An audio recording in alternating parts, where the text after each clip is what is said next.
Non-dualism, often denoted with the Sanskrit terms Advaita or Advaya, is a metaphysical concept that literally means not two. It is both an ontological claim about the nature of reality and a description of the mystical experience. In all of the world's philosophical traditions, speculations about the nature of reality are pervasive. One of the recurring questions is, how many things are there really? The concepts of monism, dualism, and non-dualism are ways in which philosophers have attempted to respond to this question. Monism either declares that everything is one and that difference is, in some sense, not real, or it declares that difference is real, but it is ultimately made of just one thing or substance.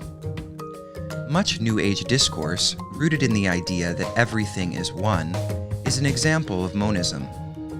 Perhaps somewhat ironically, many modern scientists also hold a monistic view of the universe, claiming that matter is the only real substance, and everything that seems different from matter, like human consciousness, is ultimately reducible to material interactions in the brain. Conversely, dualism posits that there are in fact two things that are substantially different and ultimately real. In the Western philosophical tradition, the most famous dualist was René Descartes, who argued that two things, res cogitans and res extensa, or thought and extension, are ultimately incommensurable ontological principles. Non-dualism can be seen as striking an interesting balance between the two perspectives of monism and dualism, because it isn't saying that there is one thing or two things, it is saying that there are not two things, or that reality is other than two.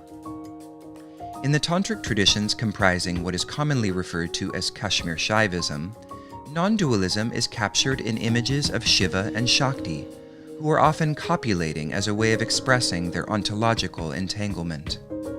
In these traditions, Shiva and Shakti are consciousness and energy, two things that interact to create every expression of life as we know it, but which are, in the final instance, non-separate from one another.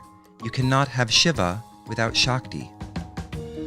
In some contemplative traditions, the goal of meditative practice is to ultimately steep oneself in a space beyond or below language, a space we might refer to as non-dual.